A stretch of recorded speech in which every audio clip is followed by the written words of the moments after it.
وہ تو میرا خیال دیکھیں جی سسٹم میں تو کوئی فرق نہیں لے کر آئے نا، صرف آپ دیکھ لیں اس سے تو میں سپریم کورٹ میں تو مزید لگتا ہے کہ مزید طوالت کا شکار ہوں گے کیسز، کیونکہ پہلے تو ایک جورسڈکشن کے اوپر شاید معاملہ آ جائے گا کہ بھی کانسٹیٹیوشنل بینچ ہے یا نان کانسٹیٹیوشنل بینچ کا میٹر ہے، مے بی وہ چیز آ بھی جائے تو اگر کانسٹیٹیوشنل بینچ کے اوپر میٹرز آ گئے ہیں تو پھر وہ ڈپینڈ کرتا ہے کہ اب کتنے کیسز وہاں چلے جاتے ہیں، کیونکہ کئی ایسے کیسز ہوتے ہیں جو کہ روٹین میں ہم فائل کرتے ہیں اور اس میں کانسٹیٹیوشن پرووین کی بھی بیچ ڈال دیتی ہے، اب وہ اسپیسیفکلی اس میں کانسٹیٹیوشن کوشچن نہ ہوتا اس طرح کے تو جتنی بھی اپیلیں ہیں اس میں کانسٹیٹیوشن کی کوئی نہ کوئی پرووین انوالو ہوتی ہے، اگر وہ سارے کانسٹیٹیوشنل بینچ کے پاس چلے جائیں گے تو ان کے لیے تو بہت مشکل ہو جائے گا کیسز کو جلدی فیصلہ کرنا۔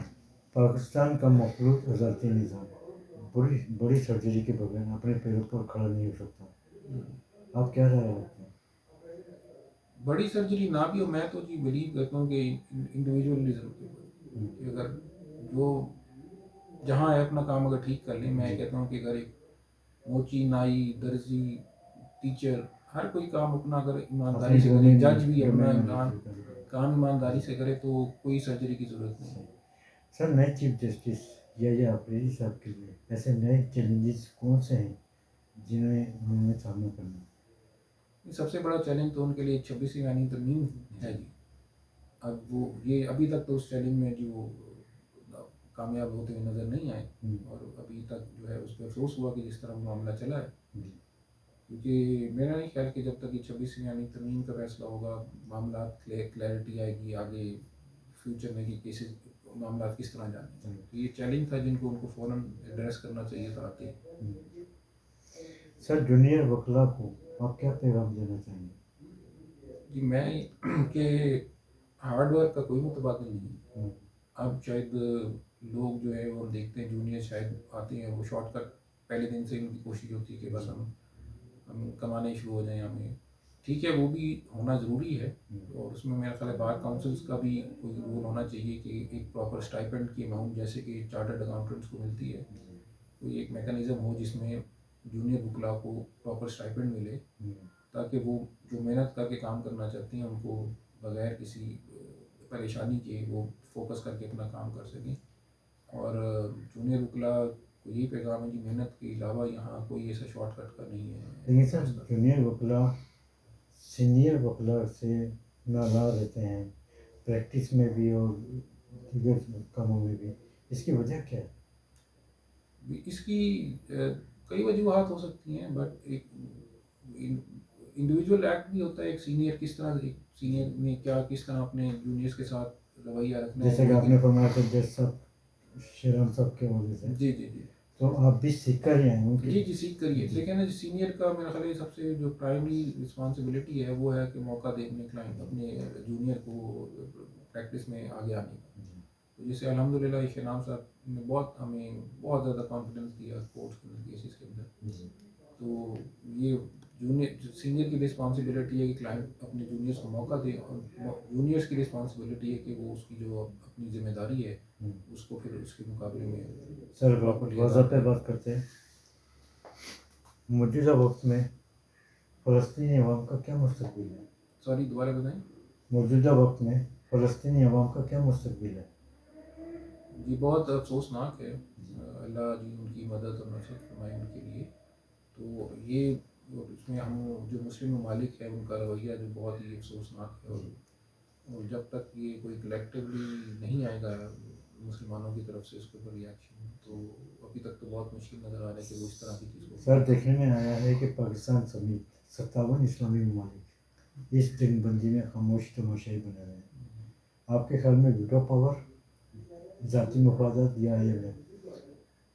میرا خیال ہے جی آپس کی جو ان کے اندرونی یعنی ود ان دا 57 جو نیشن بلاک ہر کسی کی ظاہر ہے انٹرسٹ ڈفرینٹ ہے، وہ زیادہ وجہ ہے کہ وہ ایک پیج پر نہیں آ سکے، اس پہ یونیفائڈ اپنی کوئی اپروچ نہیں لے سکے، کیونکہ ہر کسی کی اپنی انٹرسٹ ہے، پھر تھوڑا میرا خیال اکنامک سچویشن بھی آج کل ایسا ہے کوئی انڈیپینڈنٹ اپنی پوزیشن لے نہیں سکتا، جیسے ترکی کو دیکھیں اگر آپ پہلے جو ایک بڑی انڈیپینڈنٹ پوزیشن لیتا رہا ہے فلسطین کے معاملے میں، اب چونکہ وہ خود اس کی ایک اکنامک سچویشن بہت بری ہے پچھلے کچھ سالوں سے، لہٰذا ٹرکی کی طرف سے بھی اس طرح کا جواب رسپانس نہیں آیا سارے معاملے۔ تو سر آپ کے خیال میں فلسطینی عوام کی آزادی مقدر میں ہے یا نہیں؟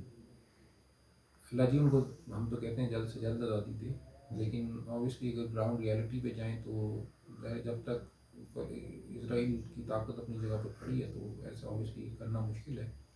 بٹ امریکہ کو as a super power, Russia, امریکہ کو ان کا اپنا رول ادا کر کے اس کے پازیٹیو سلوشن آنا چاہیے اس کا. سر کشمیر پہ بات کرتے ہیں. 27 اکتوبر 1947 کشمیر کا یوم سیاہ دن.